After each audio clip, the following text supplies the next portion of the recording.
अहम खबर वादी कश्मीर से, जहां आज ईद उल फित्र का त्यौहार मनाया जा रहा है।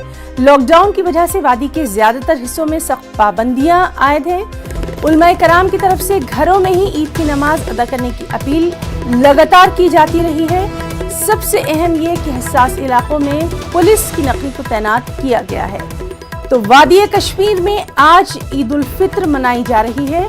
लॉकडाउन की वजह से वादी के ज्यादातर हिस्सों में पाबंदियों का निफाज है। उलमाए कराम की जानिब से घरों में ही ईद की नमाज अदा करने की अपील लगातार की गई है। सादगी के साथ ईद मनाने की भी लगातार बात की जाती रही है। सबसे अहम कि हसास इलाकों में पुलिस को तैनात किया गया है। हमारे साथ मौजूद हैं श्रीनगर से हमारे साथी परवेज भट्ट। परवेज, सबसे पहले तो आपको ईद की मुबारकबाद देना चाहेंगे, और लॉकडाउन में किस तरह से वहां पर आज पाबंदियों का निफाज किया गया है, इसके ताल्लुक से जानना चाहेंगे।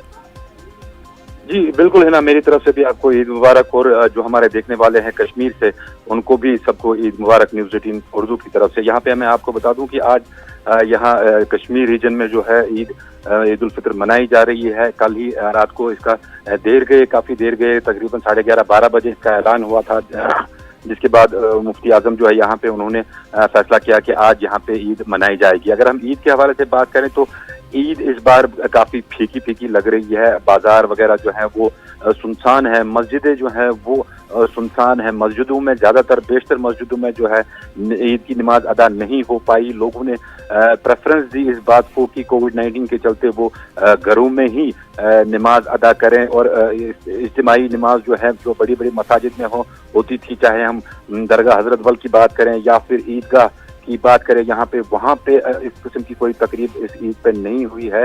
ताहम जो इतलात हमें मौसूल हुई है, जो मोहल्लों में जो मसाजिद हैं वहाँ पे नमाजें अदा की गई हैं। सोशल डिस्टेंसिंग को पूरी तरह से फॉलो करते हुए चंद ही लोगों ने नमाज अदा की है, लेकिन बेशतर लोगों ने जो ईद की नमाज है वो घर में ही अदा की। अगर हम बात करें आज के दिन के हवाले से, तो कल से ही जैसा कि हम बता रहे हैं अपने व्यूअर्स को कि कल से ही सख्त तरीन कर्फ्यू का निफाज यहाँ पे कर दिया गया था, और आज भी वही सूरत हाल देखने को मिल रही है।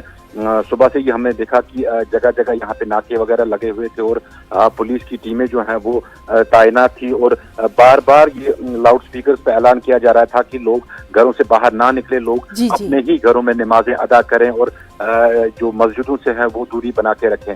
यहाँ पे देखने वाली काबिल जिक्र बात ये भी है कि जो उलमा हजरात हैं यहाँ पे कश्मीर के, वो पिछले 2-3 रोज से लगातार इस बात पे जोर दे रहे थे कि लोगों को चाहिए कि वो जो कोविड-19 वबा इस टाइम चल रही है उसके चलते जो ईद की नमाज है उसको घर में ही अदा करें, और गले मिलने या बाकी जो रस्में होती हैं ईद की उनसे थोड़ा वो। जी परवेज, बहरहाल ये बहुत ज़रूरी था कोरोना की जो गाइडलाइंस है इनका निफाज, क्योंकि ये भी हकीकत है कि जान है तो जहान है, जान रहेगी तो आगे भी त्यौहार मनाए जाते रहेंगे। बहुत बहुत शुक्रिया परवेज आपका तमाम तर जानकारी के लिए।